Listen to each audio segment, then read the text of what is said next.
Hola, ¿qué tal a todos? Buenas tardes. Bienvenidos a esta última sesión, al módulo 4 del curso Estrategias de Reconstrucción México después del COVID.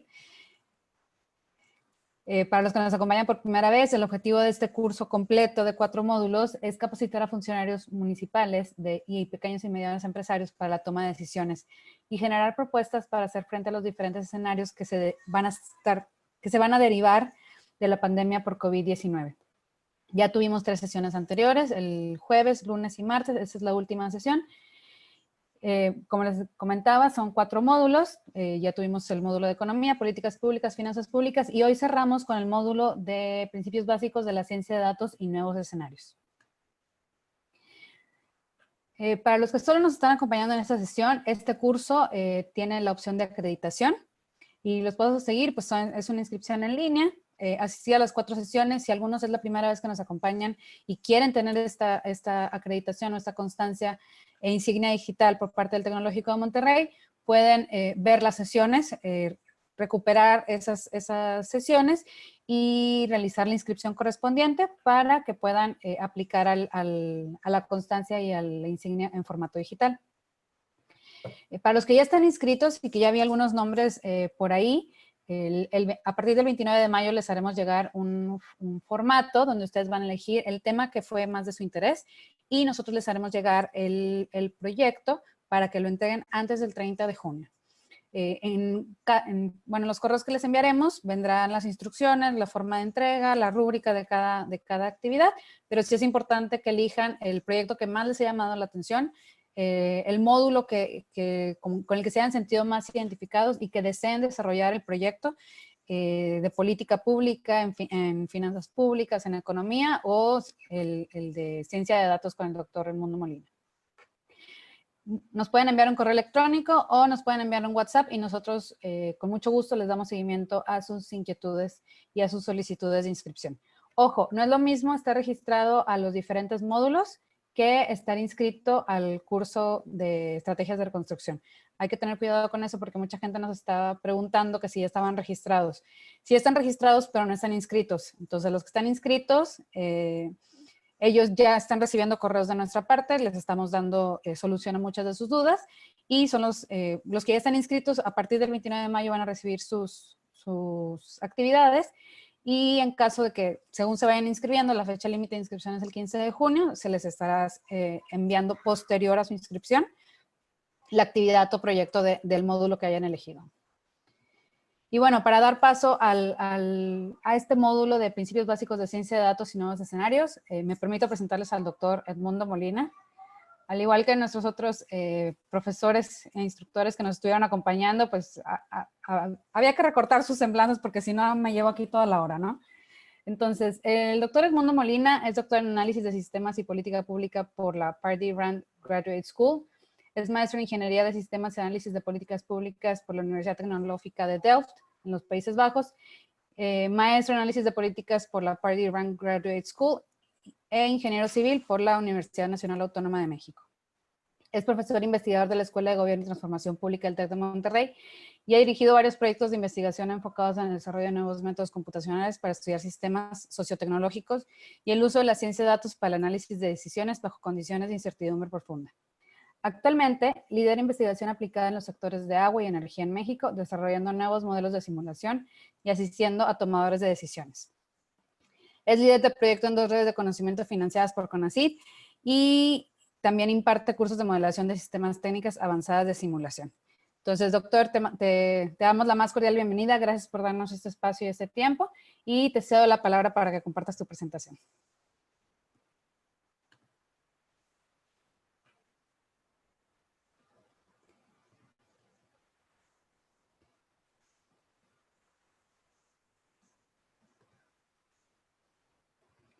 Antes de iniciar, para los que quieran hacer preguntas, en la barrita de abajo hay 2 globitos que dicen Q&A, de Question and Answers, entonces para que nos hagan sus preguntas a través de este medio. Bien, ¿me escuchas, Pamela? ¿Me escuchan bien? Un poquito, si puedes subir un poquito la voz para escucharte. Ok, perfecto. ¿Qué tal? ¿Cómo me escuchan bien? Excelente. ¿Me escuchan bien? Perfecto, muy bien. Excelente, gracias. Pues muchas gracias a todos por su tiempo el día de hoy. Vamos a tomar esta última parte del módulo lo que preparé es una pequeña introducción justamente a la forma en la que podemos emplear de manera simultánea los modelos de simulación y diferentes técnicas de análisis de datos, particularmente enfocados a justamente pues esta crisis que estamos viviendo, que es, digamos, bastante compleja. Entonces, muy bien, este es el módulo de toma de decisiones bajo condiciones de incertidumbre profunda y vamos a hablar hoy de la respuesta al COVID bajo incertidumbre y va a ser un análisis enfocado desde la simulación numérica. Antes de entrar en materia, déjenme platicar un poquito del contexto. Creo que varios de nosotros nos hemos dado cuenta que vivimos en una época de gran aceleración, es decir, hay, digamos, una serie amplia de cambios que se están suscitando, que están acelerando y que hacen, digamos, difícil por un lado entender qué es lo que está pasando y por otro lado también pues dificultan de manera sustancial nuestra capacidad de poder adaptarnos al medio, digamos, que está cambiando rápidamente. Por ejemplo, este gráfico que les estoy mostrando es justamente un pequeño ejemplo de cómo ha venido acelerándose el cambio en, digamos, los sistemas ambientales. Pueden ver ustedes, por ejemplo, la parte de cómo hemos acelerado, incrementado sustancialmente las emisiones de dióxido de carbono hacia la atmósfera, no solamente de este gas de efecto invernadero, sino también de otros muchos gases que, digamos, al final del día están alterando el funcionamiento de la atmósfera. Y luego podemos ver cómo, pues básicamente desde el inicio de la revolución industrial, pues estos cambios han empezado, digamos, año con año a ser cada vez más notorios. Y lo vemos también, pues, en un número amplio de variables, digamos, ambientales. Por ejemplo, ustedes pueden ver la degradación, por ejemplo, de la biosfera, de los suelos, digamos, de la biosfera. Y pues básicamente es un poquito aquí la idea de decirles, estamos viendo en un amplio espacio digamos, de cambio acelerado en la parte ambiental. Y muy interesante sucede que no es solamente en donde, digamos, en el ambiente que está cambiando de manera acelerada, sino también nosotros como sociedad estamos cambiando de manera bastante rápida.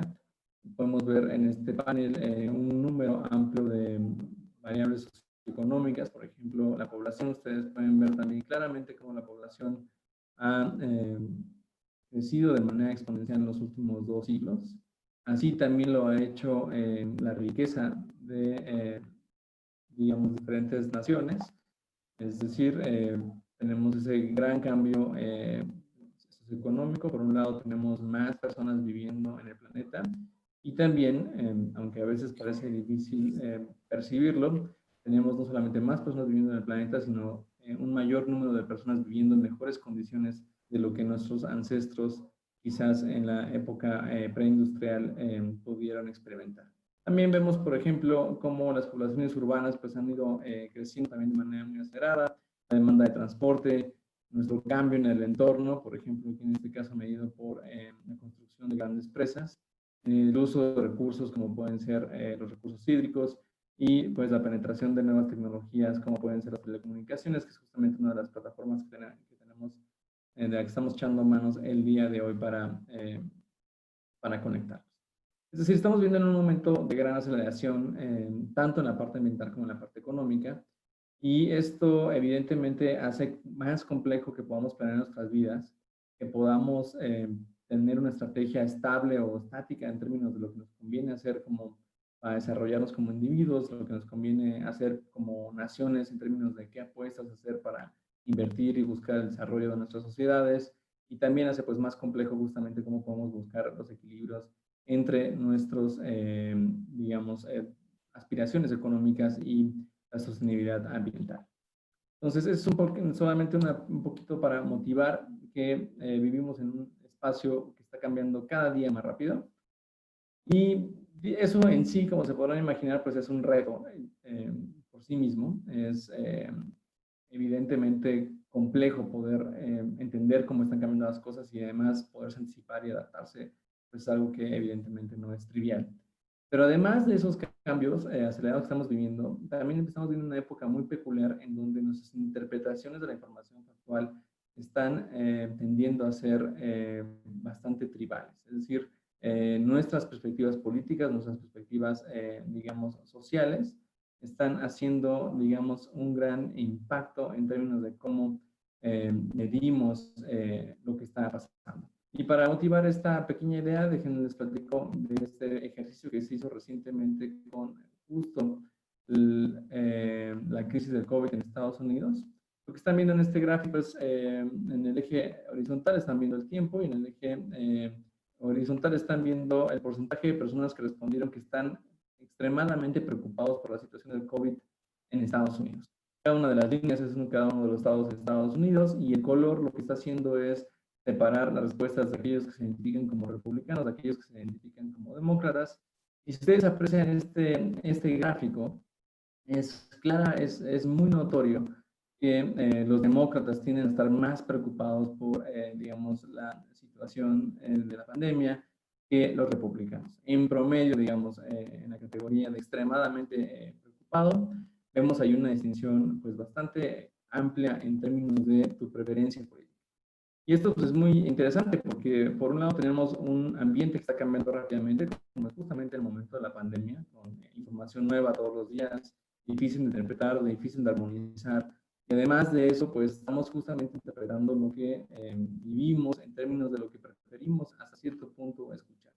Muy similar también eso sucede en nuestro país y en otros países en términos de si vamos bien o mal con respecto a la estrategia de contención, tendemos justamente en muchas ocasiones a modular esa opinión, no tanto en función de la información factual, sino en función de nuestras preferencias políticas. Adicionalmente a eso, pues nos vemos afectados por crisis justo como la pandemia, que son crisis muy complejas porque cambian demasiado rápido y justamente la imagen de la derecha motiva este pequeño ejemplo del tipo de crisis que estamos pasando y lo difícil que es poderse anticipar. Lo que están viendo aquí es de nueva cuenta en el eje horizontal es el tiempo y aquí lo interesante es en diferentes líneas están viendo ustedes predicciones del número de camas de hospital que iban a ser empleadas en el estado de California para diferentes momentos de predicción. Por ejemplo, esta es la predicción del 1 de abril, entonces ustedes pueden ver una predicción pues, muy drástica de cómo iba a ir subiendo el número de personas llegando a los hospitales en términos de, digamos, mostrando síntomas graves de COVID. Pueden ver ustedes la predicción del 10 de abril, cómo cambia sustancialmente en términos justamente de cómo puede saturarse el sistema de salud. Lo más interesante aquí, ustedes pueden ver justamente cómo sucede en la realidad, ¿no? En realidad, lo que ustedes pueden ver es hasta principios de mayo, la verdad es que la población llegando a los hospitales con síntomas críticos en California, pues se mantuvo más o menos estable. Y entonces, imagínense el contexto en el que nos toca vivir, y creo que aquí nos identificamos bastante bien todos. Por un lado, pues el globo está cambiando, el planeta está cambiando rápidamente, por otro lado, la economía está cambiando también de manera acelerada, y de repente tenemos este tipo de crisis en donde tanto nuestras preferencias políticas como el bombardeo constante de información hacen muy difícil que podamos establecer, tener una opinión sobre qué es en realidad lo que está pasando y cómo podemos tomar una decisión adecuada en circunstancias de alta complejidad y de alta incertidumbre. La combinación de ambos fenómenos puede ser desastrosa. Creo que de nueva cuenta esta crisis nos deja ver justamente esa combinación puede ser muy peligrosa para una sociedad. Por un lado, sí, la información factual es difícil de interpretar porque el fenómeno que estamos, o los cambios que estamos viviendo son demasiado cruentos, demasiado acelerados, y al mismo tiempo la gente que está tomando decisiones, tanto a nivel, digamos, empresarial como a nivel público, interpretan esa información no de manera factual, sino en función justamente de sus sesgos políticos, sus preferencias políticas, sus preferencias, digamos, personales. Pues la combinación de esas dos cosas puede ser desastrosa porque puede llevar a decisiones que pueden ser tardías o decisiones equivocadas y en situaciones como las que nos ha tocado vivir los últimos 15 años, pues evidentemente eso puede causar un montón de problemas sociales, a un alto costo social. Es difícil pensar en el largo plazo porque justamente lo que estábamos mencionando como parte introductoria de esta discusión, la verdad es que las cosas pueden cambiar de manera muy rápida, y para justamente motivar lo difícil que es pensar en el largo plazo, dado por un lado pues la aceleración de los cambios sociales y ambientales y digamos la difícil interpretación de la información factual, déjenme usar este ejemplo de la tasa de fertilidad en Japón. Ustedes pueden ver, por ejemplo, esta es la tasa de fertilidad de Japón en la época de la posguerra. Ustedes pueden ver su comportamiento. En general, lo que estamos viendo, especialmente, digamos, después de la década de los 70, pues es un declive muy marcado de la fertilidad en la sociedad japonesa. Y en 1976, viendo esta preocupación, pues la Oficina de Estadística japonesa pues hizo una proyección, digamos, de cómo podría, a través de la implementación de diferentes políticas para incentivar la fertilidad en Japón, cómo podrían de nueva cuenta volver a tener una tasa de reemplazo sostenible en términos de su población. Ese es el pronóstico de 1976. Esa fue la historia. Entonces ustedes pueden ver la gran diferencia que hay entre el pronóstico y lo que verdaderamente pasó. Y evidentemente, pues con esta información, lo que hicieron fue desarrollar un nuevo pronóstico, es decir, evidentemente nos damos cuenta que ahí se equivocaron, es decir, subestimaron la dificultad que tenía justamente poder incrementar la tasa de fertilidad en Japón. Hicieron otro ejercicio en 1986 en términos de cómo podían justamente volver a incentivar, digamos, a través de una mejora de los programas de política pública, la tasa de reemplazo en su población, y sí, de nueva cuenta, la realidad los volvió a sorprender. Es decir, podemos ver después de 1986 cómo de nueva cuenta la realidad sigue sorprendiendo, digamos, en función del pronóstico que se está haciendo. Y así sucede de manera, digamos, ha sucedido de manera recurrente en Japón, justo para una variable que hasta cierto punto podríamos decir no es tan difícil de predecir en términos de cuánto puede crecer la población. Y este ejemplo en donde justamente estamos haciendo una evaluación crítica de cómo los pronósticos que llegamos a desarrollar sobre lo que puede pasar a largo plazo, pues tienden a ser bastante endebles, nos tiene que dar un poquito esa sensibilidad y una pizca de humildad con respecto de lo difícil que es tomar una decisión pública, lo difícil que es anticipar su efecto verdadero, y la importancia justamente de estar actualizando nuestras expectativas de manera constante.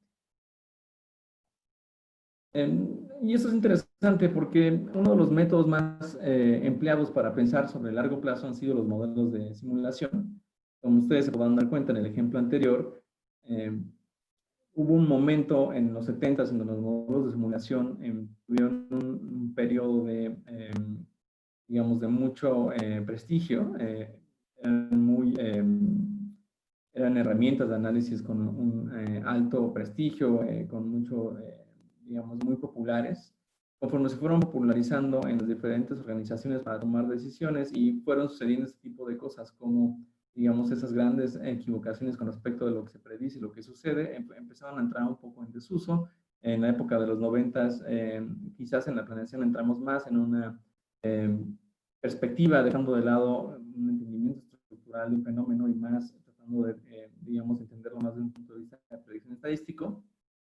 Y los modelos de simulación quedaron un poco en desuso durante los 90, al principio del siglo XXI, y estamos justamente en medio de una época muy interesante en donde los modelos de simulación, digamos, han encontrado una nueva forma de poder volver a ser útiles para la toma de decisiones bajo condiciones de incertidumbre y para, digamos, pensar sobre el largo plazo.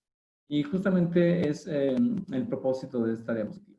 Lo que tenemos hoy en día son básicamente 3 hitos tecnológicos fundamentales que al combinarnos nos permiten solventar algunas de las debilidades de los modelos de simulación tradicionales y emplearlos de manera muchísimo más versátil y útil en un proceso de toma de decisiones reales. ¿Qué es lo que ha sucedido recientemente? Los modelos de simulación se han vuelto más fáciles de especificar, es decir, hay muchísimas formas de construir modelos de simulación hoy, digamos, que son asequibles para un alto número de personas, de profesionales. Esos modelos de simulación hoy en día son más detallados, más complejos, más granulares, lo que los hace también más realistas, más útiles para la toma de decisiones real. Adicionalmente a, digamos, una mejora en los modelos de simulación, también lo que ha pasado recientemente es que el cómputo de alto desempeño, lo que hasta hace algunos años conocíamos como una supercomputadora, también ha entrado en una época en donde es bastante fácil para cualquier individuo empezar a usar este tipo de recursos, ya que pues tenemos un número muy amplio de proveedores que tienen gran capacidad de procesamiento en la nube, ¿no? Y esa capacidad de procesamiento, pues, parte de su modelo de negocio es ofertarla a la población de manera generalizada para que puedan explotarla. Un segundo.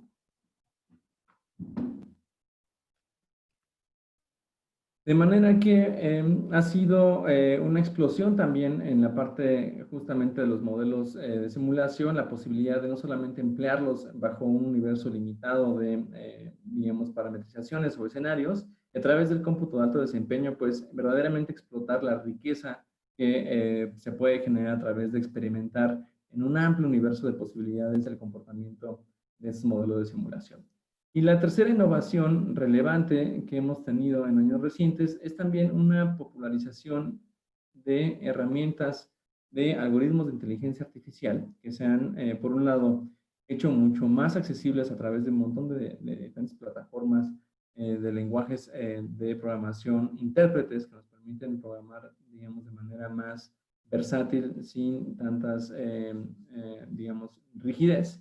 Y la verdad es que en los últimos 10 años hemos tenido una explosión de herramientas de inteligencia artificial de aprendizaje máquina que hacen muy fácil la implementación de algoritmos con un nivel alto de sofisticación a un conjunto de datos que podamos tener a la mano, ya sea de datos que estamos recolectando de la realidad o datos que estamos generando de manera experimental a través de módulos de simulación. Entonces, estas tres cosas combinadas son cosas que hasta hace 10 años eran, digamos, herramientas que estaban muy alejadas del ciudadano común. Y en los últimos 10 años lo que ha sucedido es que esos tres conjuntos de herramientas se han hecho muy populares y eso pues estamos entrando en una época de pues mucha riqueza, mucha innovación en términos de cómo podemos encontrar diferentes formas para combinar esos tres grandes bloques analíticos. Con eso solventar algunas de las debilidades de, digamos, siempre digamos, limitaciones inherentes de los modelos de simulación.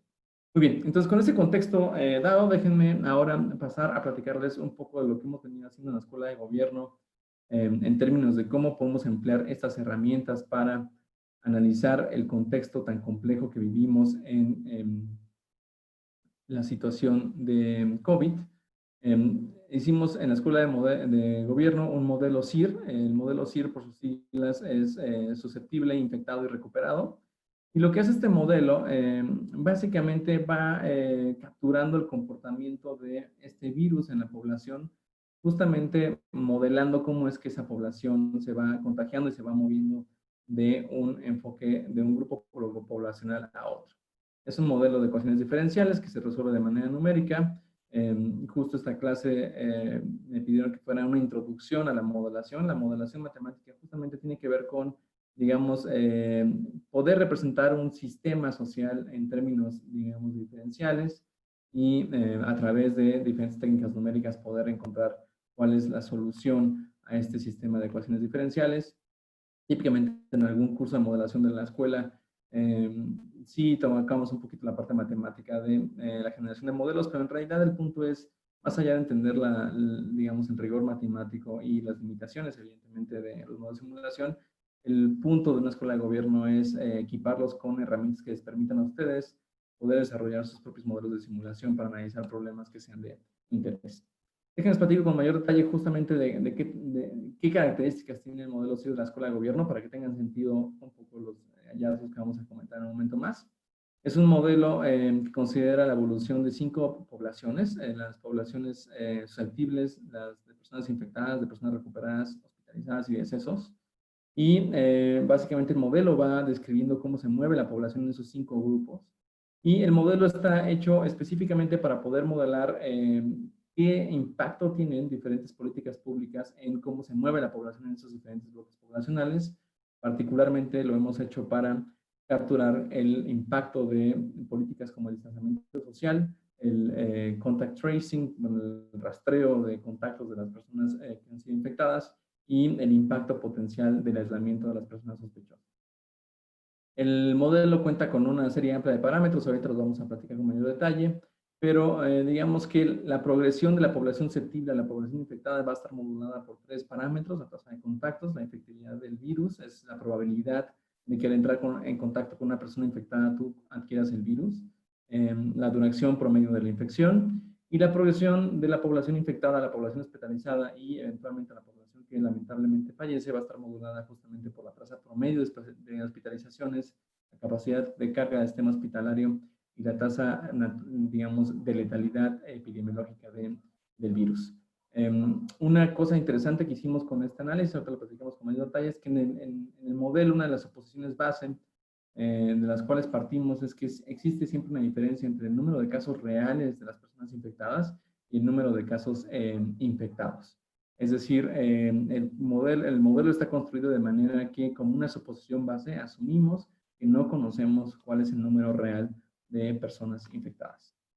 Algunas consideraciones, parte de lo que nos gusta empujar mucho en la Escuela de Gobierno en términos de ser una escuela también de modelación para el soporte de toma de decisiones, es justamente ser muy enfáticos con los estudiantes en términos de siempre todos los modelos tienen limitaciones, áreas de, digamos, de desarrollo hacia adelante, y esas limitaciones, esas consideraciones siempre tienen que darse de manera transparente para que puedan, digamos, ayudar justamente a la interpretación de los resultados de manera más transparente.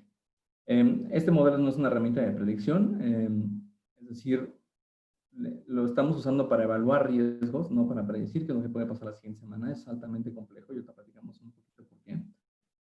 No considera spillovers geográficos entre zonas de contagio, lo cual es un factor muy importante. Aquí también importante, pocos modelos lo consideran, es bastante complejo introducirlo.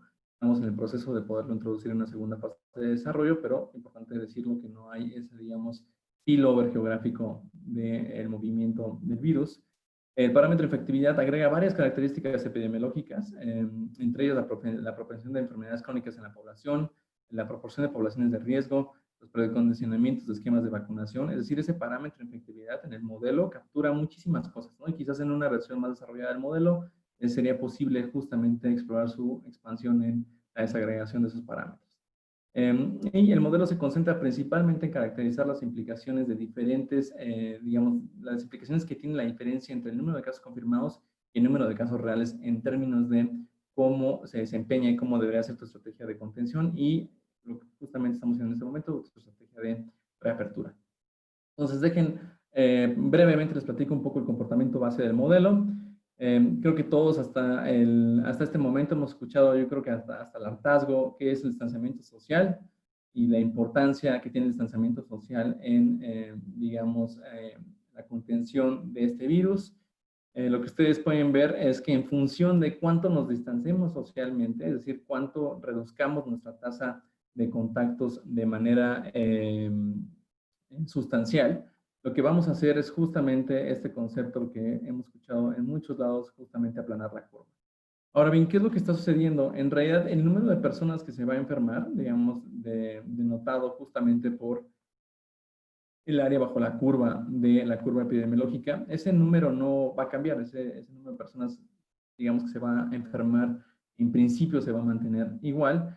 Con el distanciamiento social, en realidad, lo que estamos haciendo es simplemente prolongar la, digamos, progresión de esos contagios de manera que no expongamos de manera exacerbada digamos, a nuestro sistema hospitalario, a nuestro sistema de salud, a un número de casos muy alto de personas infectadas. Ahora bien, si ustedes implementan aislamiento y contact tracing, entonces esto deja de ser cierto y es posible que el número de personas infectadas, o digamos el área bajo la curva de estas curvas de contagio, sea menor, ¿no? Es decir, a través de aislamiento y el rastreo de personas que han estado en contacto con una persona infectada, es posible justamente reducir esta curva, ¿no? Pero aquí pues hacen simplemente un ejemplo de cómo el modelo pues tiene la capacidad justamente de replicar pues esa importante política que justamente estamos implementando nosotros hoy en día. Ahora bien, lo esencial del modelo, digamos, es un poquito como para decir, el modelo genera ese comportamiento base, pero lo esencial del modelo es que asume que hay una diferencia siempre entre el número de casos confirmados y el número de casos, digamos, reales. En el eje vertical de la izquierda, ustedes están viendo el número real de personas infectadas con el virus, y en el eje secundario hacia la derecha, ustedes están viendo el número de casos confirmados, ¿no? Dicho de otra manera, a la izquierda están viendo el número que nunca sabemos y a la derecha están viendo el número que, digamos, todas las autoridades en todo el mundo están reportando todos los días, ¿no?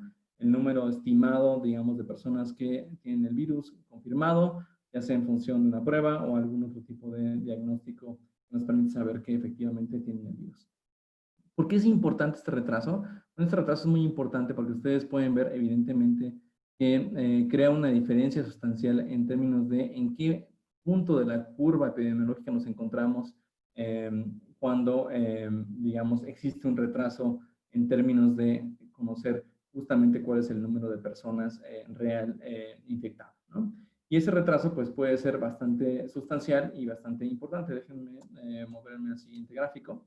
Lo que estamos viendo en las columnas son diferentes medidas de retraso, en este caso medido como días promedio que nos toma, digamos, saber cuántas personas realmente están infectadas. Entonces, este número de días promedio que nos toma saber cuántas personas infectadas hay, también, digamos, es un parámetro que está absorbiendo muchas características, entre ellas muy sustancialmente el número de pruebas que estamos realizando en la población y también evidentemente la capacidad que tiene, digamos, digamos, el equipo de respuesta en términos de depurar, analizar y actualizar la información en términos del número de personas que verdaderamente están infectadas. Ustedes pueden ver cuando tenemos solamente un día en promedio entre el retraso entre los casos reales y los casos confirmados, pues ustedes pueden ver que en realidad no hay diferencia entre lo que estamos confirmando y lo que verdaderamente está pasando. Entonces, cualquier acción que tomemos va muy de la mano de justamente cómo está progresando, digamos, la pandemia. Y ustedes pueden ver cuando esos retrasos empiezan a ser sustanciales. Por ejemplo, en este caso, el retraso es más o menos de 31 días entre que conoces cuál es el número o estimas cuál es el número real de personas infectadas. Ustedes pueden ver, por ejemplo, en el día 120, cuando tú estás confirmando en este ejemplo, digamos, didáctico, 1.83 millones de personas infectadas, en realidad en tu población tienes 8.8 millones de personas con el virus, ¿vale? Entonces, en la primera parte de la pandemia, digamos, este retraso lo que va a generar es justamente que estés subestimando el número real de casos. Y muy interesante, vean, en la segunda parte de la pandemia lo que va a ocasionar es que estés sobreestimando el número de casos. Y ahora, esto es muy interesante y muy relevante justamente para lo que estamos viviendo en este momento, porque supongamos que nos encontramos nosotros en este punto máximo, digamos, de esta manera. Supongamos que alcanzamos ya el punto máximo de, digamos, de casos reales de COVID-19 en el país. Este retraso también juega, digamos, de manera muy importante en términos de lo que vamos a estar viendo en el número de casos confirmados versus lo que verdaderamente está pasando. ¿Y qué es lo que están viendo? Pues como existe ese retraso, hay un punto crítico en donde tú vas a seguir informando, digamos, que el número de casos están creciendo, cuando en realidad el número de casos en la población está empezando a disminuir de manera sustancial. Es decir, si este retraso es muy grande, también tiene esa dificultad en términos de comunicar a la población qué es lo que está pasando, porque justamente en el momento en que el número de contagios reales quizás está empezando a disminuir, pues en el reporte diario lo que tú estás mostrando es justamente que pues, sigue subiendo el número de contagios, ¿no? Ahora, por eso es muy importante a través de diferentes medidas reducir este tiempo promedio de retraso.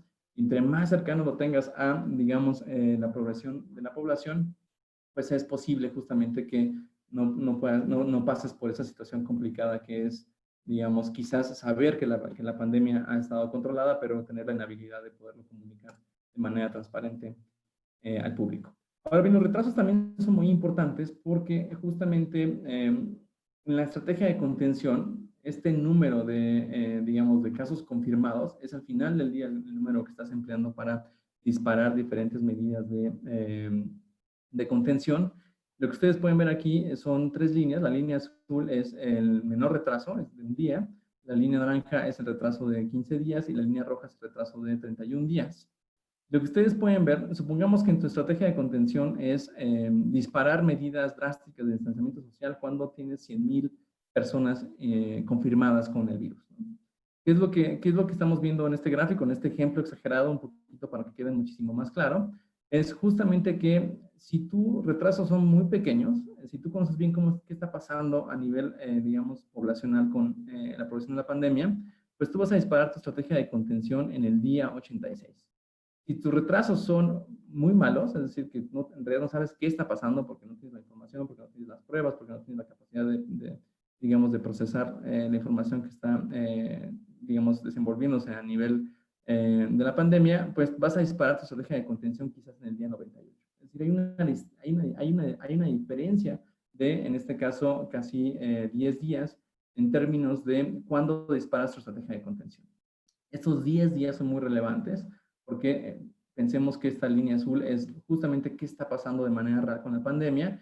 Pues ustedes se pueden imaginar, justo como vieron las curvas hace un momento, pues esos 10 días les das la oportunidad de que esté creciendo de manera pues bastante sustancial el virus, en lo que, digamos, tú te das cuenta en qué punto de la curva te encuentras.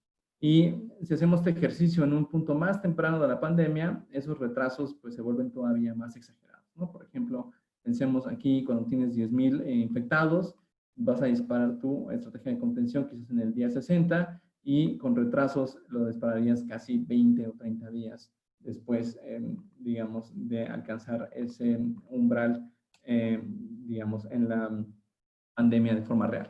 Ahora, estos retrasos tienen un impacto muy importante en la tasa de letalidad del virus, justamente porque estás dejando que, digamos, el virus crezca, entonces vas a tener un impacto en la tasa de letalidad. Ahorita lo vemos con mayor detalle.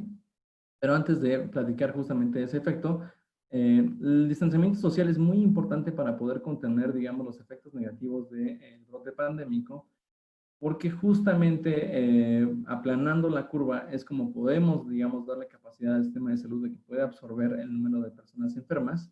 Y eso, como ustedes pueden ver en este gráfico, en términos del total de personas, digamos, fallecidas acumulado, en función de la agresividad que tenga tu distanciamiento social, pues tienes una diferencia, digamos, no es que aquí se usa el adjetivo sustancial, pero vas a tener una diferencia, ¿no? Y aquí quizás esto también refleja lo difícil que es tomar una decisión a las autoridades, justamente porque pues aquí estás tratando de sopesar pues dos cosas muy importantes, que es el daño económico y al mismo tiempo pues el daño humano, y es muy difícil saber justamente dónde es el punto adecuado, digamos, de distanciamiento. Pero quizás aquí el punto esencial es que ustedes pueden ver que el distanciamiento social tiene un impacto muy marcado en una reducción en la letalidad del virus.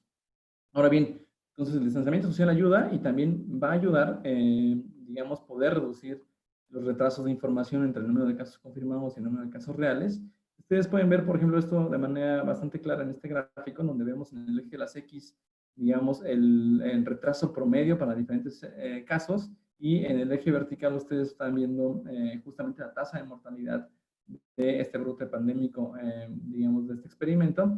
Lo que ustedes pueden ver claramente es que entre más te tardes en saber qué es lo que está pasando con la pandemia, pues la letalidad del virus va incrementándose. Obviamente, pues esto se va incrementando de manera, digamos, marginal, pero no olvidemos que esos son valores poblacionales, ¿no? Entonces, cada escalón que va subiendo en función de los retrasos o la inhabilidad de saber justamente predecir adecuadamente cómo se está moviendo el virus en la población, eso pues evidentemente va también ocasionando una pérdida de vidas.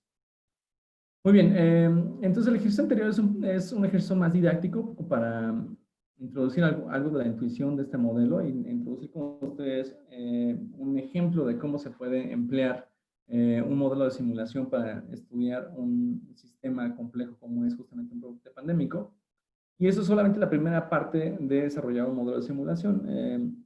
La verdad es que los modelos de simulación, justo como en el ejemplo que acabo de explicarles, pues son muy buenos para ejemplificar los conceptos, pero para alguien que va a tomar una decisión, para alguien que está con el riesgo, con la preocupación, con la presión de saber qué es lo que tiene que hacer, esa herramienta tiene que dar un salto cualitativo adicional. Y ese salto cualitativo tradicionalmente lo conocemos como la calibración del modelo. Y es justamente lo que quisiera platicar a continuación, de algo que hemos venido haciendo en la Escuela de Gobierno. Es parte de las cosas que enseñamos en nuestros programas de maestría, es justamente cómo calibras un modelo de simulación.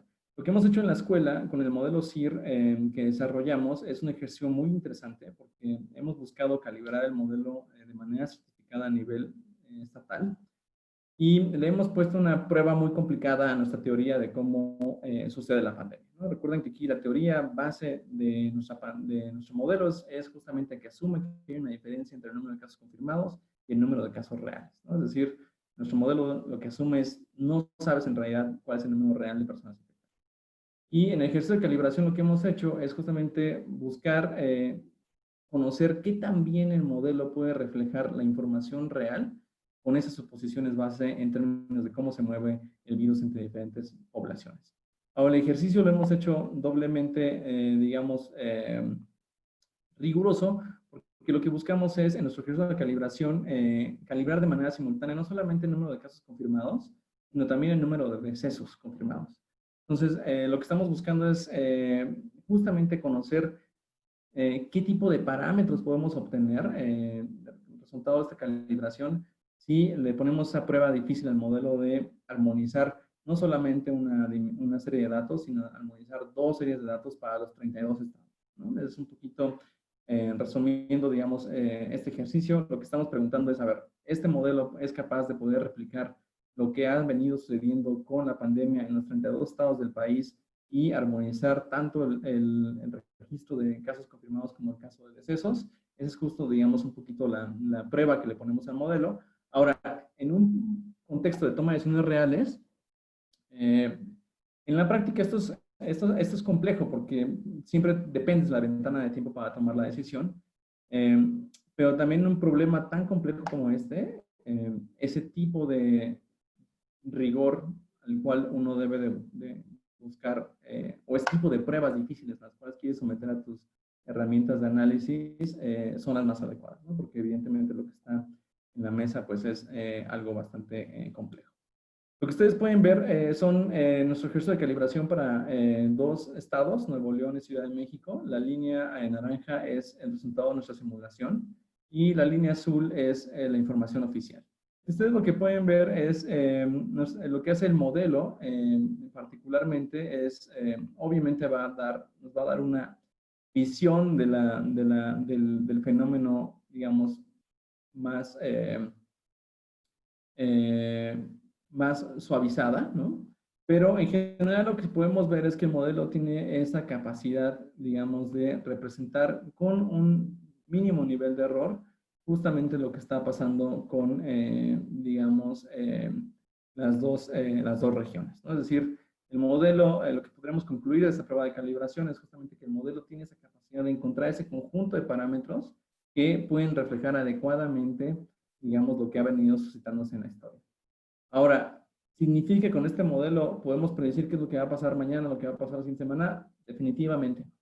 Esta pandemia, como ustedes pueden ver en las curvas epidemiológicas, cualquier otra pandemia, son pandemias, digamos, cuyo cambio es muy acelerado y estos ejercicios de calibración hay que correrlos de manera periódica y al correrlos de manera periódica lo que uno va obteniendo es una actualización justamente de los parámetros y la verdad es que es una situación tan volátil, un dato nuevo en estas series de casos de decesos confirmados, pues cambia sustancialmente justamente lo que podría estar predeciendo el modelo hasta la siguiente semana, ¿no?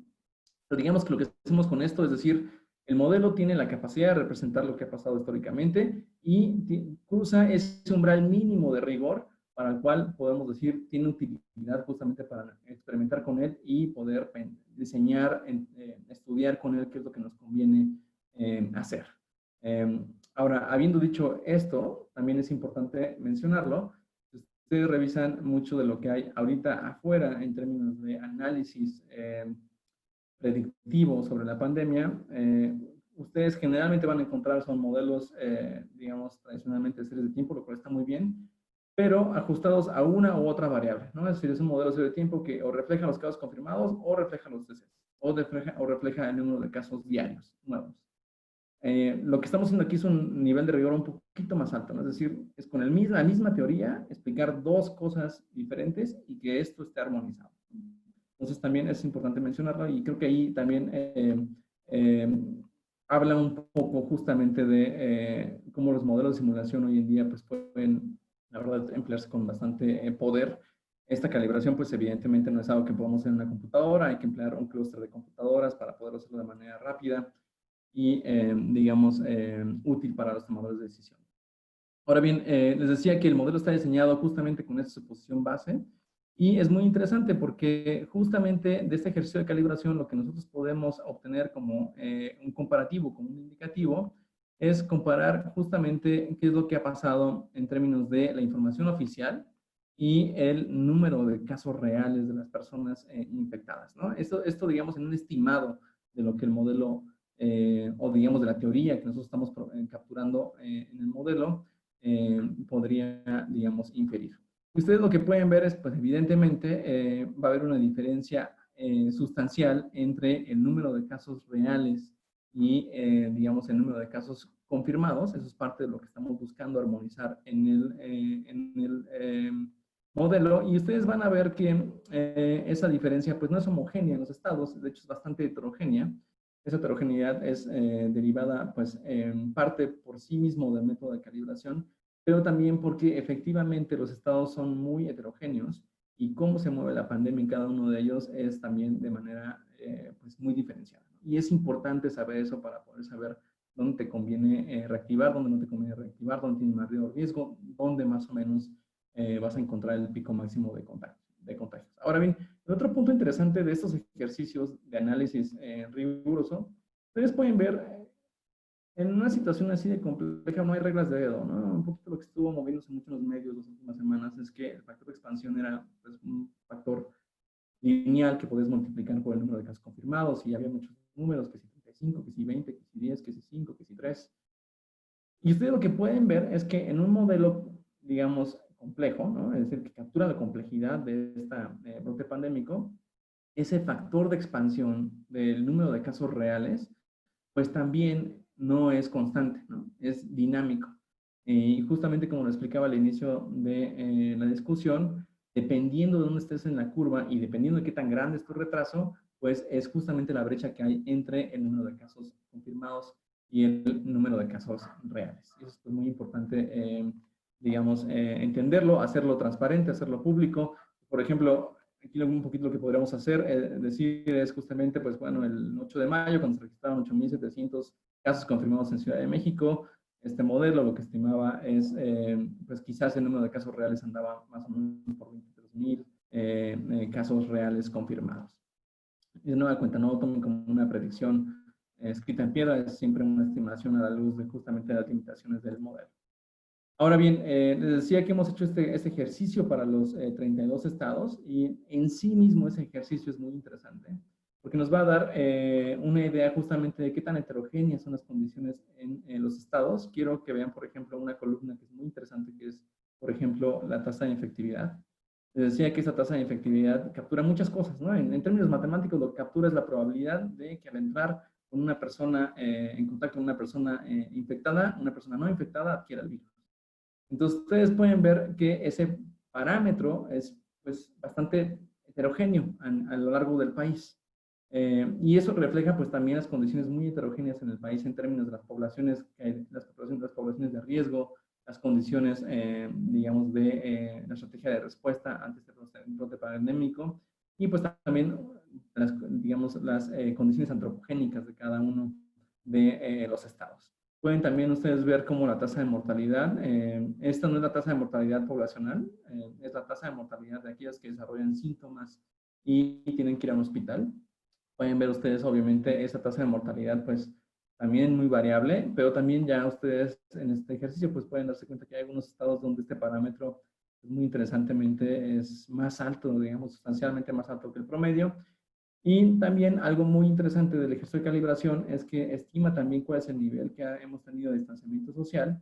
Ustedes pueden ver pues también en este estado, en esta columna, pues quizás qué estados han sido los que le han entrado más duro a la parte de distanciamiento social, quizás de manera más sostenida, y qué estados, digamos, han tenido más complejidades para, digamos, poder ejecutar adecuadamente el distanciamiento social. No me cuenta aquí la interpretación, esto no es, digamos, no es una carrera de caballos, ni es ganar ni perder. La interpretación aquí es justamente que se combinan dos cosas, una la estrategia que está implementando, cómo está implementando, qué monitoreo se le da, pero también pues las complejidades de la locación en términos de poder mantener el distanciamiento social. Por ejemplo, aquí ustedes pueden ver en Veracruz que justamente esta semana está incrementando muy rápidamente su número de casos confirmados. Pues pueden ver, por ejemplo, en este ejercicio de calibración, lo que hace el modelo es, lo que obtenemos nosotros es justamente pues una medida de distanciamiento social que nos indica un poco que quizás ahí todavía hay bastante movilidad entre las poblaciones. La calibración, ¿cómo la hacemos? Un poquito nada más entrar en detalle aquí. Hacemos el modelo, lo calibramos de manera estratificada para cada estado. Se calibra, les decía, algo muy importante, que me parece muy innovador lo que hemos venido haciendo es, lo calibramos de manera simultánea con el registro histórico de casos y decesos. Y en este caso, la estimación de los parámetros base se hace empleando el método de máxima verosimilitud, que es el método, digamos, básico, digamos, de inferencia estadística. Es, digamos, en los programas de la Escuela de Gobierno, es sí o sí tener que llevar una o varias clases justamente de cómo empleamos este método para hacer modelos de aprendizaje máquina, modelos estadísticos, modelos de inferencia o predicción.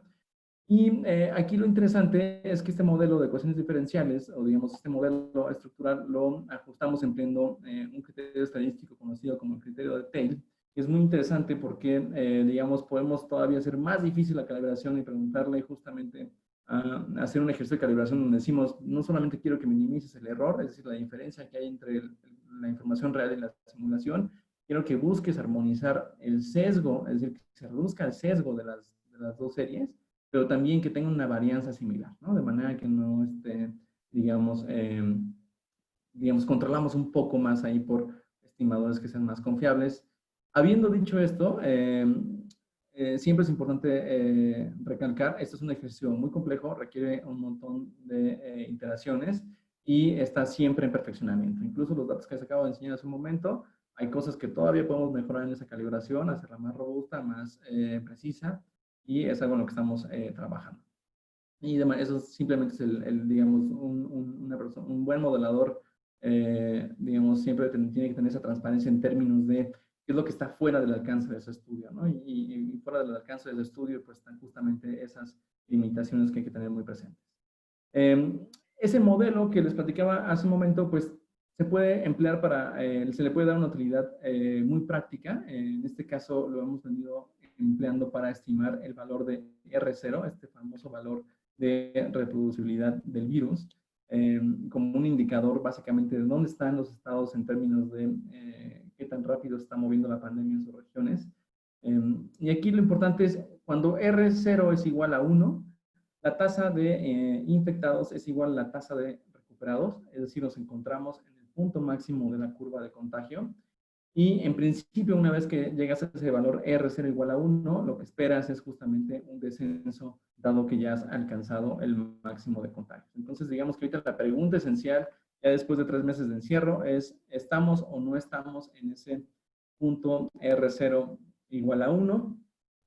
Lo que están viendo aquí ustedes es simplemente un ejercicio de cómo el valor de R0 va cambiando conforme vamos avanzando en la pandemia. Ustedes pueden ver, por ejemplo, este es el número de casos confirmados. Recuerden, tiene un retraso con respecto del valor real.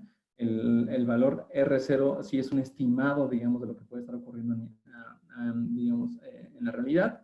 Ustedes pueden ver básicamente que una vez que R0 es menor que 1, pues lo que estamos es en un franco descenso de, digamos, la población.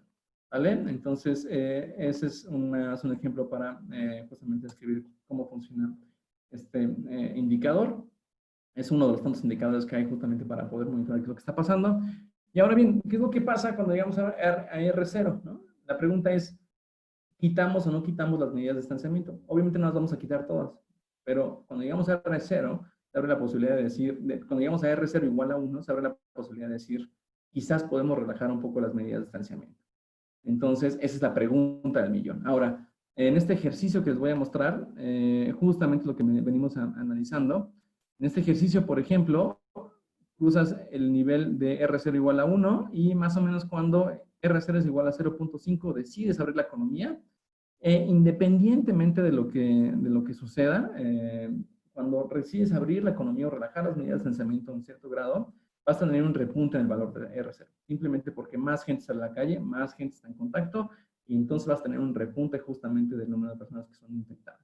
Ahora, la pregunta del millón es que tú quieres que ese repunte, por ejemplo, esta sería la progresión normal de la pandemia, tú quieres que ese repunte, pues lo que haga es quizás que sí empuje la curva un poco hacia la derecha, es decir, que vas a tener más infectados, pero lo que no quieres es que ese repunte de R0, una vez que has llegado a este máximo, pues se materialice en un nuevo máximo. Eso sería como que muy dramático para nosotros, ¿no? Es decir, después de 3 meses de sacrificios, de todo lo que hemos pasado, imaginemos que abrimos la economía y de repente salimos a la calle y resulta que 2 semanas después tenemos más casos de los que teníamos antes de abrir la economía. Es muy dramático, ¿no? Va a ser muy difícil contener justamente la ansiedad social si eso llega a suceder. Entonces, justamente es una de las preguntas esenciales, ¿no? Ahora bien, este es quizás un caso de éxito y justamente como les decía, pues un caso de fracaso es justamente donde dices, bueno, pues abro voy a relajar las medidas de distanciamiento cuando R0 sea igual a 0.8, hago ese relajamiento y ¿qué sucede? Pues que quizás tienes un pico adicional de contagios y eso, digamos, es un fracaso porque hay un repunte mayor al máximo antes de la apertura. Eso es solamente un ejemplo. En realidad, esto se tiene que analizar también con el número de camas ocupadas, es decir, la decisión de apertura depende también justamente no solamente del número de casos confirmados, sino también de cuántas personas hay en el hospital. Entonces, pero la lógica es la misma, ¿no? Es decir, la pregunta aquí del millón es, ¿en cuánto me espero después de que alcance R0 igual a 1? Ahora, esto es complejo porque hay mucha incertidumbre en términos de qué puede pasar con R0. Y es justamente lo que ustedes ven en este gráfico. Es, digamos, una serie de escenarios en donde justamente lo que estamos aquí mostrando es que incluso después de que cruzas R0, pues todavía hay bastante incertidumbre, porque una incertidumbre clave es cómo responde la población ante la apertura, ¿no? ¿Será que cuando relajemos las medidas de distanciamiento el 1 de junio nos vamos a ir todos a Garibaldi a cantar ahí con los mariachis? Y eso repunte, digamos, de manera exagerada la tasa de contagio, o quizás, digamos, estemos tan espantados que pues, todavía mantengamos muy estricto nuestro distanciamiento. Entonces, eso es bastante incierto, es muy difícil saber justamente cómo va a responder la población. Hace muy difícil la decisión en términos de en qué momento abrir. ¿Cuál es la disyuntiva clave? La disyuntiva clave, y para eso empleamos un módulo de simulación. Ven aquí, por ejemplo, aquí eso es bien interesante. Ven cómo venimos saltando de un modelo de simulación, su comportamiento, su calibración para hacer el ejercicio riguroso, pero no nos interesa en realidad pensar qué va a pasar mañana, porque sabemos que nos vamos a equivocar. Con probabilidad 1, incluso con esa calibración tan rigurosa, con probabilidad 1, nos vamos a equivocar con respecto de una predicción puntual de lo que pueda pasar mañana o la siguiente semana en un fenómeno tan complejo como este. Pero ese modelo o ese laboratorio lo podemos emplear para responder preguntas que sí vale la pena responder. Por ejemplo, una disyuntiva clave aquí es, dado un umbral de R0, después de que cruzas 1, empleado para disparar la apertura, ¿qué porcentaje de escenarios resulta en un repunte de casos? Es decir, ese laboratorio que vengo platicándoles en las últimas diapositivas, podemos emplearlo para estimar cuál es la probabilidad de que tengas un repunte dado un universo bastante amplio de posibles escenarios. Les platico de este caso muy puntual con nuestra calibración más reciente de la semana pasada, el 14 de mayo. Este es el caso de la Ciudad de México. La parte azul es justamente la historia, eso pues no hay que crear experimentos porque la historia ya sucedió y el modelo pues, simplemente lo que hace es repetir lo que ha venido sucediendo en la historia. ¿Y qué es lo que qué es lo que estimamos nosotros que ha venido pasando en Ciudad de México? Bueno, pues evidentemente viene disminuyendo la reproducibilidad del virus.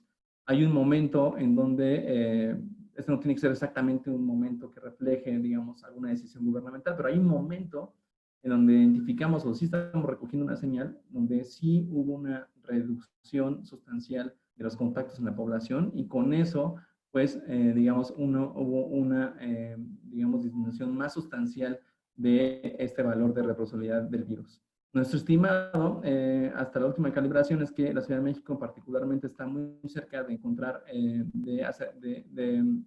digamos, de R0 igual a 1, es decir, ese punto máximo de la curva de casos confirmados reales, es decir, ese es nuestro estimado hasta el momento.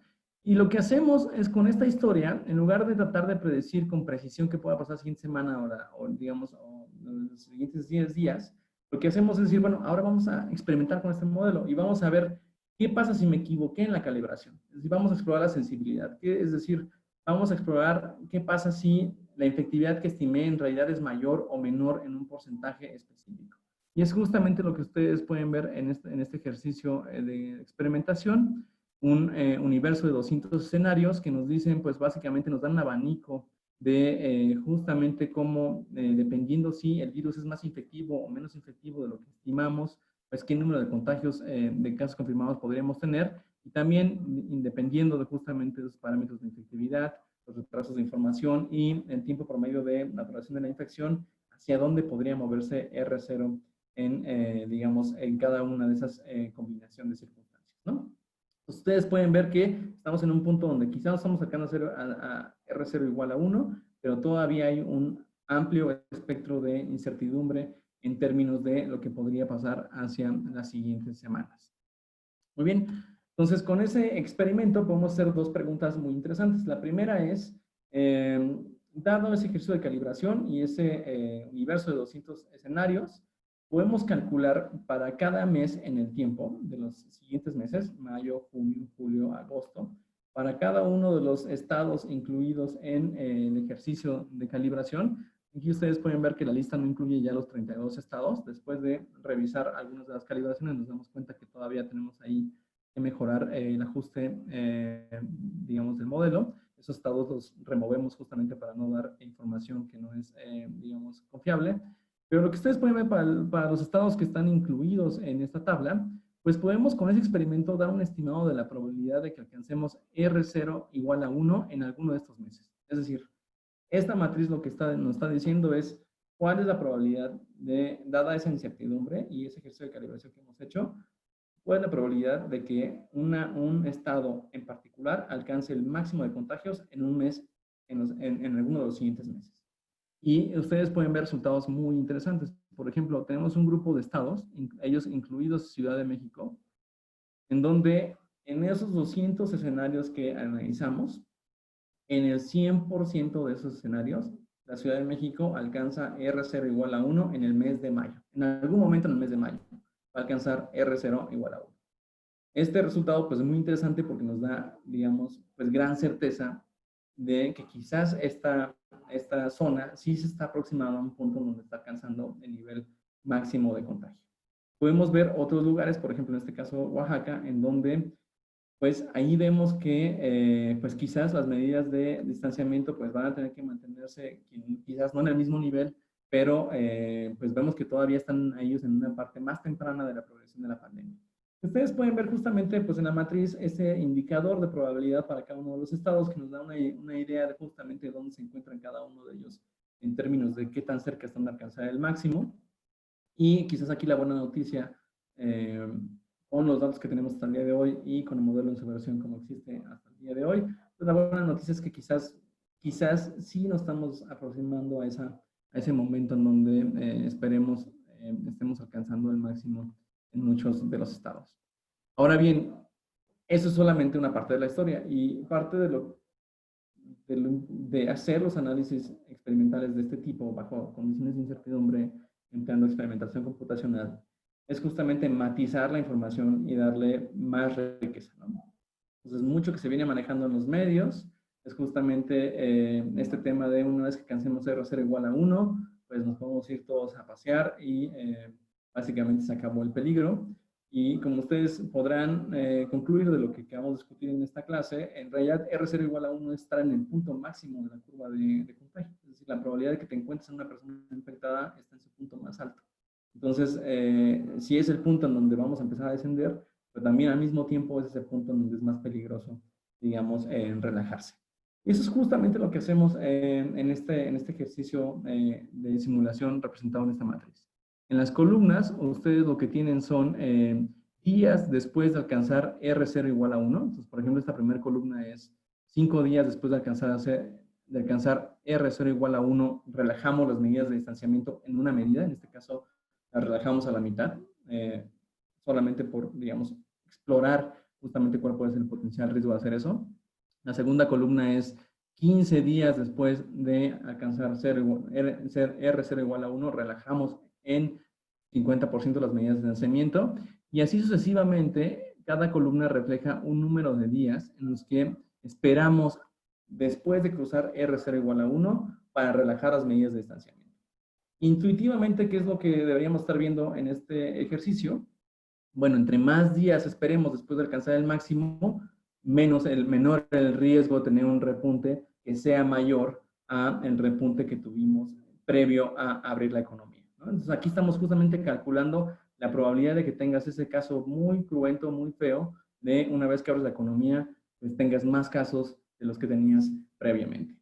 ¿Y qué es lo que ustedes pueden ver? Bueno, por ejemplo, vamos a tomar Ciudad de México de nueva cuenta. Decíamos, Ciudad de México es uno de esos estados en donde, pues, con una alta probabilidad se va a alcanzar R0 igual a 1 en el mes de mayo, pero también, al mismo tiempo, por la gran cantidad de personas que vivimos en la Ciudad de México, la alta densidad, digamos, poblacional de la ciudad y por otras características en términos de el nivel de infectividad del virus, la tasa de contactos promedio, pues también vemos ahí, por ejemplo, si tú decides relajar a la mitad las medidas de distanciamiento 5 días después de cruzar R0 igual a 1 y tener decrementos sostenidos de R0, tienes básicamente el 50% de probabilidades de que tengas un repunte, ¿no? Es decir, tienes un riesgo muy alto, ¿no? Lo que podemos ver justamente es cómo esta matriz nos va indicando, este experimento nos va indicando, nos va dando una indicación justamente de cómo se va mitigando el riesgo en términos de el número de días que vamos esperando hasta que, digamos, tenemos suficiente certeza de que estamos ya en un punto donde ya no hay peligro de reabrir la economía de manera sustancial. ¿Qué pueden ver en esta matriz? Los resultados son muy heterogéneos, de nueva cuenta. Esa heterogeneidad demuestra las características específicas de cada una de las regiones y cómo, digamos, es cierto que cada estado debe estar monitoreando de manera muy puntual lo que está haciendo para contener y supervisar la progresión del virus. Y pues que, digamos, la apertura pues no es generalizada para todos en el país y evidentemente hay lugares donde hay mayor riesgo de repunte que otros. Entonces, con este ejercicio me parece que justamente concluimos.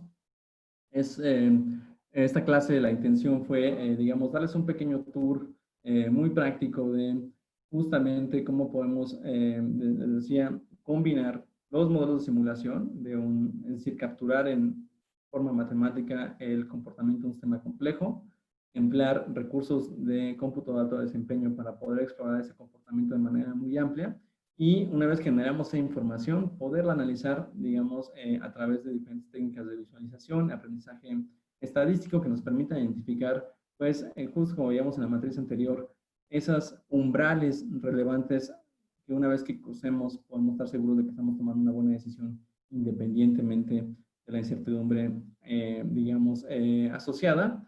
Por ejemplo, en el caso de Ciudad de México, pues justamente podemos ver que, digamos, ustedes son el jefe de gobierno y quizás ustedes dicen, sabes que la economía es muy importante, pero también es muy importante las vidas de las personas, y para mí, una vez que la probabilidad sea menor que 20%, voy a decidir abrir parcialmente las medidas de distanciamiento. Pues en este caso, quizás lo que tú concluirías es que una buena decisión, independientemente de la entrada de incertidumbre, es relajar de manera más sustancial las medidas de distanciamiento hasta que termine el mes de junio, ¿no? Digamos, ese es justamente, les decía, el punto final de todo este ejercicio es, independientemente de la incertidumbre, de la complejidad, poder llegar a conclusiones que son válidas independientemente de las cosas que no sabemos. Muy bien, y con eso me detengo y abrimos a preguntas y respuestas. Muchas gracias, Edmundo. Pues ya no tuvimos oportunidad de irnos al break, pero creo que valdría más la pena contestar las preguntas y aclarar algunas dudas que tienen los participantes. Una pregunta muy recurrente es, ¿con qué software implementan el modelo? Si es cualquier programa o es alguno en especial, ¿y cuánto tarda en correr toda la información? Muy buena pregunta. El modelo lo escribimos en R. Y bueno, pues, o sea, aquí parte del... a mí lo que me gusta transmitir en clase es, al final del día el modelo lo puedes escribir en cualquier lenguaje de programación que te guste o que te sientas cómodo, pero preferentemente que sí lo puedas especificar a través de un lenguaje de programación, lo cual te da toda la flexibilidad posible y además, digamos, la atención necesaria para poderlo validar de manera rigurosa. ¿Y cuánto tiempo tarda en correr el modelo? El modelo en realidad pues corre en una sola iteración en un segundo, quizás menos. Lo que es tardado es calibrarlo, porque pues ahí lo introducimos en un ejercicio de simulación bastante, digamos, de gran envergadura, y más o menos una calibración para los 32 estados nos está tomando unas 12 horas realizarla. Otra pregunta es, ¿crees que es recomendable tener transparencia en los modelos a nivel público?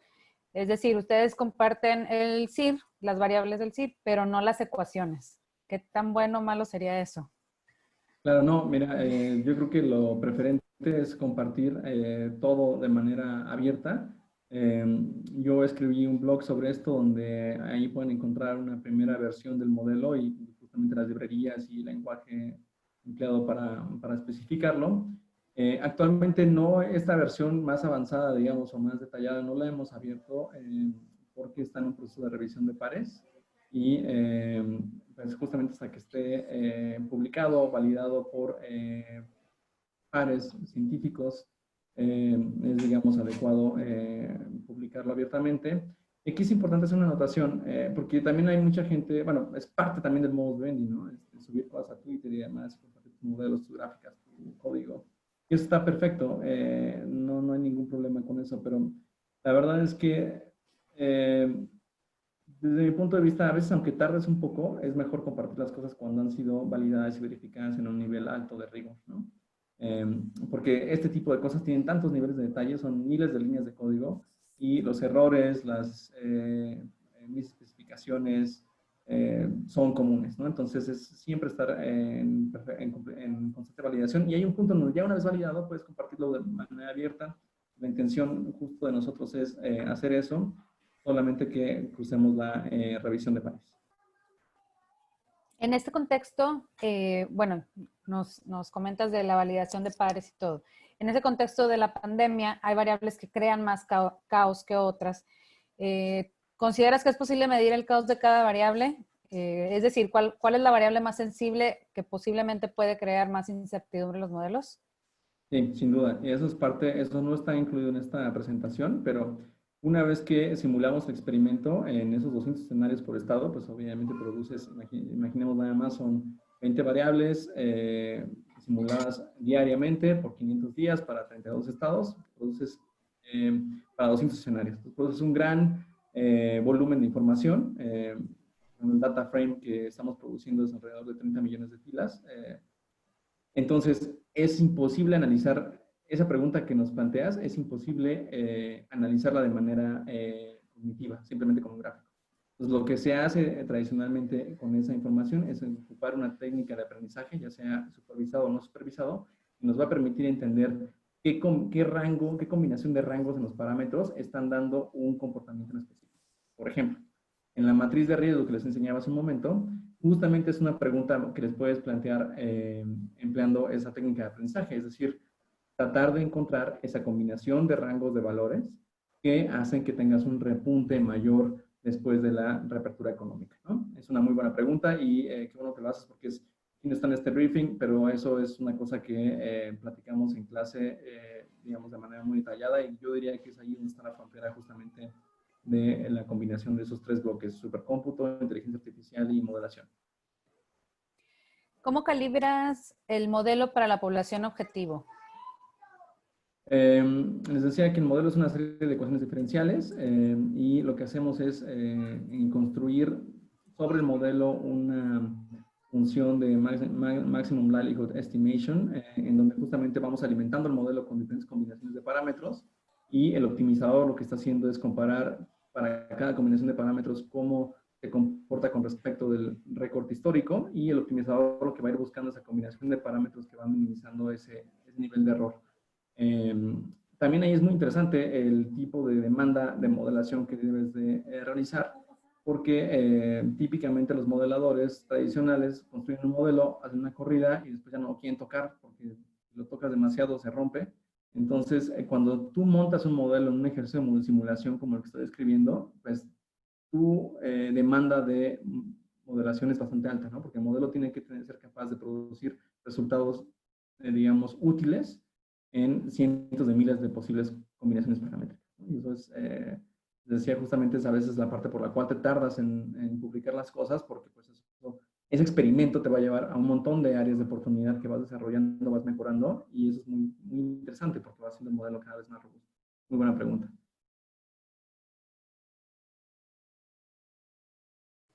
Aide, ella es de nuestras participantes que están inscritas y pregunta, ¿qué experiencias o buenas prácticas existen en el mundo para diseñar modelos que representen adecuadamente un fenómeno que rebasa los límites geopolíticos entre municipios, estados o países? Esa es también muy buena pregunta. Uno de los autores que a mí más me gusta emplear justo cuando estoy dando este curso de modelación es John Stearman, este modelador de MIT. Y él tiene una frase muy útil para responder a tu pregunta. Lo que él plantea es, un modelo de simulación no lo haces para modelar la realidad, porque la realidad es inexorable, es decir, es inexorablemente compleja. Es muy difícil que uno pueda capturar todo el nivel, digamos, de detalle si uno piensa que vas a modelar, digamos, fielmente un sistema. En realidad lo que hacemos como modeladores es modelar problemas, ¿no? Entonces tú te enfocas en un problema, cuál es el contexto de decisión esencial, y piensas más bien cómo debe de ser la herramienta de modelación que pueda informar de manera inteligente y rigurosa ese problema o ese contexto de decisión, ¿no? Y eso pasa por justamente la pregunta que tú nos planteas, pasa por pues, ser muy crítico y poder decir, oye, ¿cómo puedo hacer un modelo que justamente tenga el suficiente número de variables y no más, ¿no? Y eso pues es una tensión siempre en los modeladores, porque siempre queremos incluir más cosas, pero aquí el punto es enfocarse en la decisión, ¿no? Es decir, cuando te enfocas mucho más preponderantemente en la decisión, eso te ayuda justamente a modular cuánta más información detallada tienes que incluir. Otra pregunta que también se repite mucho es, ¿cómo se definen o cómo se generan las variables del modelo? ¿Y qué variables utilizaste para lograr esta calibración? El modelo es un modelo SIR, digamos, estándar, en términos de justamente, digamos, ese modelo clásico, justamente de cuestiones diferenciales, de cómo va modelando la tasa de cambio de la población susceptible a la población infectada y después la población recuperada, en función de pues, varios parámetros y una estructura diferencial ahí específica. Y lo que hacemos es expandirlo en ciertas dimensiones, en la parte justamente de casos confirmados y retrasados, en la parte de la capacidad hospitalaria. Pero es buena pregunta porque cuando tú construyes un modelo en realidad, y aquí tienes como dos enfoques, ¿no? Por ejemplo, el enfoque, digamos, bayesiano de predicción, en realidad no le interesa tanto cuál es la estructura, cuál es la teoría debajo del modelo, ¿no? Es decir, yo tengo un predictor, yo tengo una respuesta y lo que voy a hacer es ajustar unos predictores, ¿no? Que reflejen bien esa respuesta. Y eso es extremadamente útil en un montón de casos. No estoy diciendo que no sea útil, es extremadamente útil, valioso. Lo que estamos haciendo con un modelo como este es en realidad decir, yo tengo una hipótesis de cómo sucede este fenómeno. Y esa hipótesis la capturo en un sistema de ecuaciones diferenciales. Y entonces lo que estamos haciendo en el modelo de calibración, en el ejercicio de calibración, es básicamente testear o probar qué tan adecuada es nuestra hipótesis, ¿no? Y bueno, ahí viene una pregunta que a ver si no te pone entre la espada y la pared, que dice, ¿hay alguna diferencia entre usar R o Python y cuál prefieres y cuáles son las ventajas de cada uno? Es una buena pregunta. Mira, yo creo que es una pregunta de preferencia. Yo te puedo decir, personalmente yo empecé programando en R hace quizás unos 12, 13 años. Eh, entonces es la herramienta que me siento más cómodo. Doy clases en Python y demás. Lo que yo te podría decir es, de repente es medio inútil tomar un bando en términos de cuál lenguaje es el mejor, porque pues también hay otros muchos lenguajes útiles, puede ser como Java, C++, Fortran. Pero aquí lo importante es que tú desarrolles la maestría en un lenguaje que te permita controlar los recursos de cómputo que tienes a tu disposición, ¿no? Eso es lo esencial. Y la verdad es que si es Python o es R, tienes en principio las mismas posibilidades. Yo te podría decir, digo, es un debate que hemos tenido un montón de veces con otros colegas y demás. A mí cada vez que me dicen, oye, pues es que en Python es muy bueno optimizando, pues todo esto que les acabo de decir lo hice en R, ¿no? Y entonces yo lo que he aprendido en los años es que pues, en realidad las dos plataformas te dan un montón de opciones. Entonces, más bien, aprende una, apréndela muy bien y cuando aprendas esa, aprendes otra más. No está de más. Muchas gracias. ¿Con cuáles universidades, centros de investigación u otras instituciones colaboran para el desarrollo de estos modelos? Este es un ejercicio que hemos venido desarrollando solamente en el TEC de Monterrey hasta el momento, es con la Escuela de Gobierno y la Escuela de Medicina y la Escuela de Ingeniería, donde estamos haciendo esta colaboración. Ahorita estamos justamente en el proceso de publicar el modelo y el análisis que hicimos, no para México, lo que estamos tratando de publicar es para un análisis que hicimos, el mismo ejercicio de calibración para 30 países. Y lo que estamos pensando después de esa primera como prueba de concepto que esto funciona y que es válido y que tenemos, digamos, la retroalimentación de expertos en el campo, pues la idea sería como escalar el esfuerzo, ¿no? Y de hecho, pues a los que están interesados, justamente lo que yo voy a estar buscando hacer los próximos meses es, digamos, no estar desarrollando yo de manera tan directa el modelo. Lo que me gustaría es justamente encontrar un par de estudiantes, gente que esté interesada en colaborar conmigo en, digamos, seguir desarrollando el modelo para, digamos, quizás no esta pandemia, pero creo que es muy claro. Yo venía trabajando en este tipo de modelos ya hace un par de años y a mí me tocó vivir justamente la crisis del H1N1. Estaba trabajando y creo que en ese momento quedó claro, ahora queda más claro que tenemos que tener en este y en otros muchos ámbitos este tipo de herramientas, no cuando pasa la crisis, sino antes de la crisis, ¿no? Entonces, ahí que esté interesado, justamente en los próximos meses yo voy a estar buscando colaboradores dispuestos que quieren entrarle justamente a la parte de programar, mejorar el modelo, expandirlo y demás. Bueno, y hablando bueno, que se van a necesitar todos estos modelos, en lo que están observando ahorita, ¿consideras que estas estimaciones se asemejan a lo que presenta la Federación, a los datos oficiales? Bueno, en principio sí se asemejan porque justamente está calibrado con esa información, es decir, lo estamos calibrando con información oficial. Ahí es una buena pregunta, ¿no?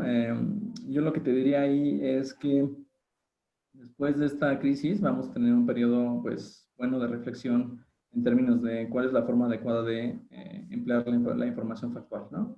Y yo creo que lo que nosotros estamos concluyendo de este análisis es que, pues, ese juicio va a ser ineludible y, pues, justamente lo que es la ciencia es importante justamente porque independientemente de todo el vaivén político y todo, digamos, el contexto que estamos viviendo, eh, siempre va a haber ese interés y ese empuje por tratar de entender qué fue lo que pasó, ¿no? Y yo lo que les aseguro es, quizás dejemos esa pregunta para después, y yo creo que en unos meses tendremos suficientes elementos para evaluar qué tan bien se llevaban las cosas y qué tan bien funcionaron, digamos, las diferentes.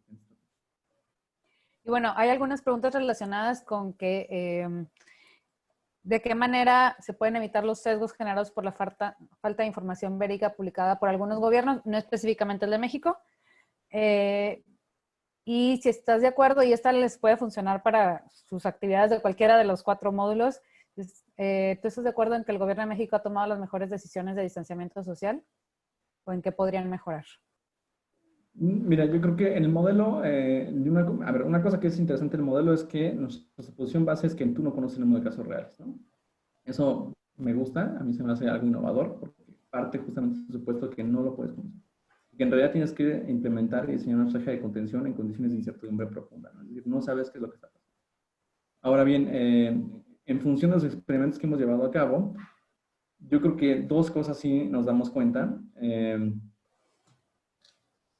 El costo económico es tan alto que no importa qué tan costosa sea tu estrategia de contención en términos de rastreo de contactos, aislamientos, digamos, y también número de pruebas, digamos que se justifica en términos del daño económico que podrías en principio evitar. Entonces yo creo que eso es una cosa que debemos de considerar en función de lo que ha venido haciendo el gobierno federal. Yo creo que ahí sí vemos quizás más tempranamente podemos haber apostado por cosas de ese estilo. Pero también aquí hay una tensión importante. Por ejemplo, en China, cuando desarrollabas síntomas, pues te llevaban a una bodega a ti y a todas las personas que estuviste en contacto y no te preguntaban, ¿no? Eso es algo feo, ¿no? Eso es algo complicado de hacer en una sociedad democrática, ¿no? Entonces, de nueva cuenta, un poquito aquí pasa por la idea de, yo creo que mi punto de vista más serio para esta pregunta es, hoy debemos estar concentrados en el momento de ver qué riesgos hay en la reapertura, concentrarnos en protegernos a nosotros mismos. Es todavía importante mantener las medidas de aislamiento, es todavía importante cuidarnos y en los meses posteriores de esta crisis tendremos suficientes elementos, información y tiempo y calma para poder reflexionar adecuadamente de aquello que debemos de mejorar, ¿no? Eso creo que sin duda va a pasar, ¿no? Una pregunta interesante. Dice, la Organización Mundial de la Salud y la Asociación Médico Mundial, debo suponer que esas son las siglas, no tienen criterios específicos para determinar una pandemia. Entonces, ¿cuál es la confiabilidad de este modelo?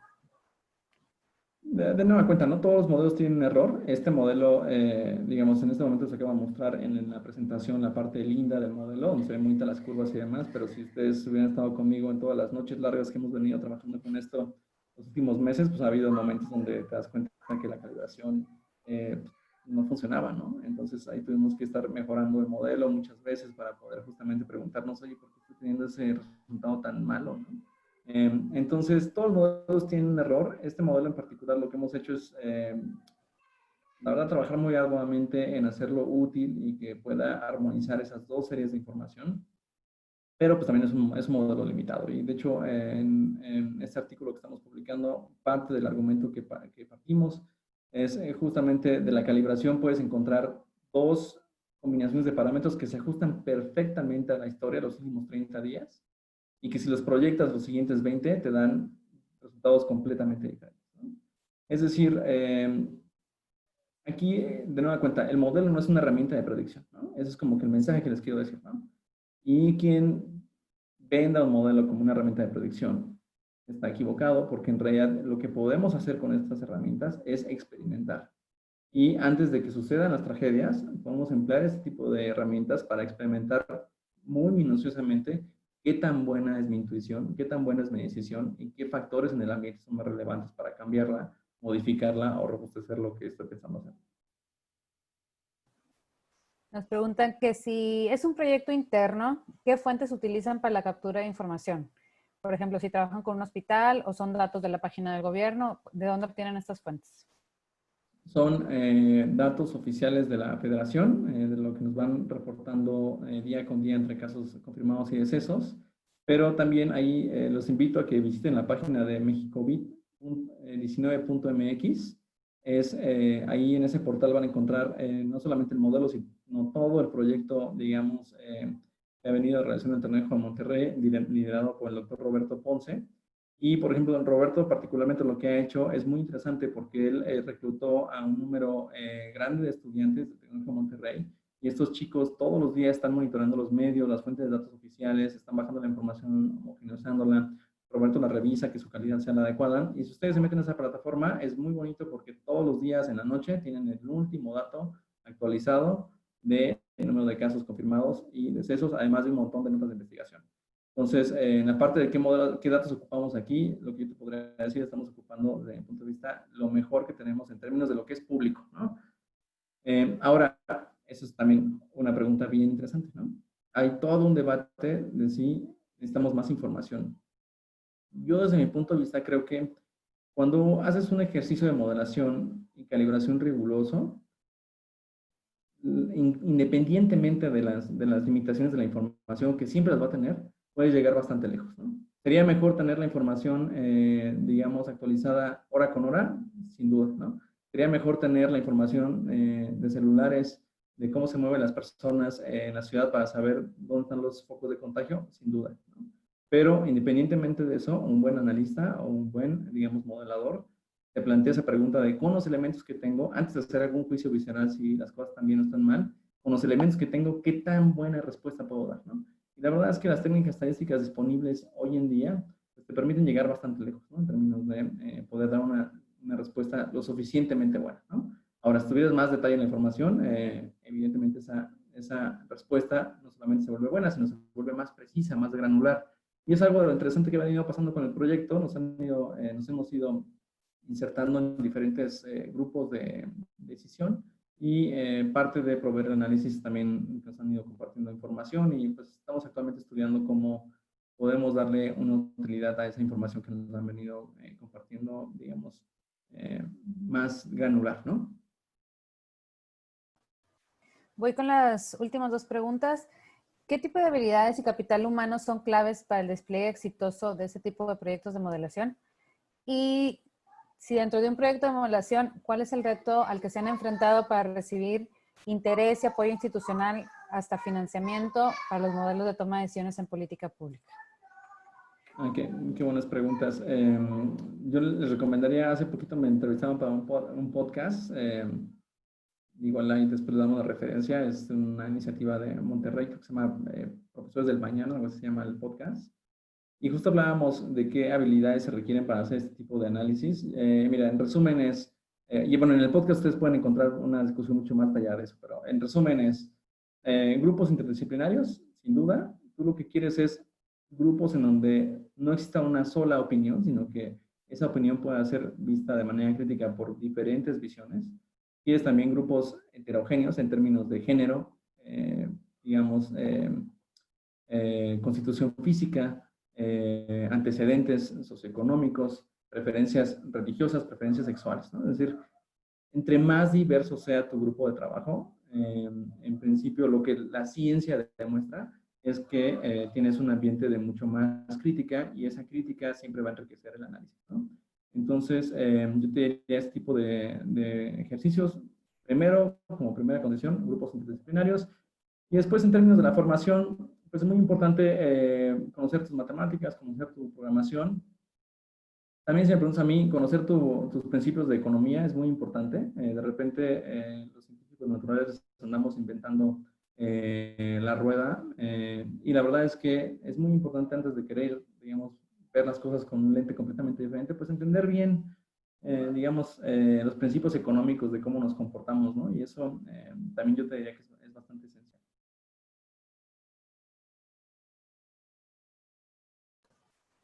Hay dos que van relacionadas con lo que expusiste. ¿Por qué en la tasa de mortalidad se estabiliza y cuál es la restricción del modelo que provoca ese efecto? Y si has notado qué tipos... La tasa de mortalidad es constante, esa es constante, es un parámetro constante, y lo que estabiliza es el número acumulado de decesos, y bueno, pues eso se acumula porque justamente lo que está sucediendo en el modelo es que las poblaciones van progresando de un grupo a otro. Una vez que acaba la pandemia, pues digamos, vas a tener en el acumulado un número fijo de personas que perecieron lamentablemente, ¿no? Entonces, digamos, se estabiliza y digamos es un poquito la razón. ¿Ha O dicho de otra notado... manera, esos modelos, por ejemplo, déjame ahí andar te recordé un poquito algo importante que digo en clase que sí es relevante. Ahora bien, estos modelos son complejos, porque tienen interdependencias no lineales, pero no significa que no tengan un punto de equilibrio y eso es muy importante, ¿no? Entonces, muchos de estos modelos eventualmente llegan a un punto de equilibrio, ¿no? Entonces, justo en clase lo que hacemos en la escuela de gobierno es hablar mucho de esto, porque de repente en la modelación también se presta mucho a, digamos, términos rimbombantes. Y la verdad es que en este modelo en particular sí hay un punto de equilibrio específico para una combinación de parámetros específicos, ¿no? Aún así es un modelo complejo, ¿no? Entonces, muchas veces esos tipos de modelos siempre alcanzan un punto de equilibrio, ¿no? Entonces ahí es justamente cuando se estabilizan en estado estacionario. ¿Han notado qué tipos de variables o de datos pueden ser extrapolados a la población mexicana proveniente de otros países? En este caso en particular no. Una cosa que hemos venido haciendo es tratando de entender con mayor detalle el efecto marginal que tienen las pruebas en el éxito o fracaso de la estrategia de contención. Pero eso es más bien como un estudio panel, pero en realidad esto tienes que analizarlo muy contexto específico, ¿no? tratar de no... un ejercicio que hicimos inicialmente fue calibrar este modelo con parámetros de la pandemia en Italia. El experimento era un poquito pensar, oye, ¿qué pasaría en México si nuestra estrategia de contención es más como la italiana o la coreana, ¿no? Y entonces ahí era interesante como ver justamente pues la divergencia que había en los resultados. Pero eso era más como un ejercicio académico también, más didáctico, ¿no? Ahorita, digamos, lo que vamos a platicar es un ejercicio muchísimo más, digamos, puntual. Y si nos puedes recordar cómo se llama el podcast que acabas de mencionar.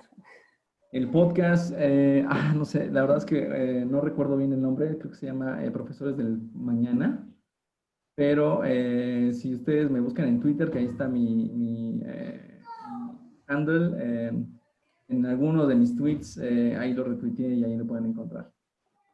Y también nos lo compartes, esta presentación y el video de la sesión la vamos a subir a la página de la Escuela de Gobierno y Transformación Pública en la parte de extensión en línea. Para los que quieran también ver las sesiones anteriores, se encuentran en este espacio junto con las presentaciones y algunas preguntas que recopilamos de las sesiones. Entonces, digo, si nos compartes el dato del podcast también para incluirlo en este espacio y que ellos también puedan, bueno, encontrar y escuchar el podcast, ¿no? Te agradecemos mucho, Edmundo. Muy interesante la conversación, sobre todo por el tema de cómo se ha estado moviendo o cómo se han modelado la pandemia, que es lo que ahorita está en boca de todos. Y ojalá y podamos que nos acompañes en alguna sesión posterior. Muchísimas gracias. A todos los participantes, muchísimas gracias también.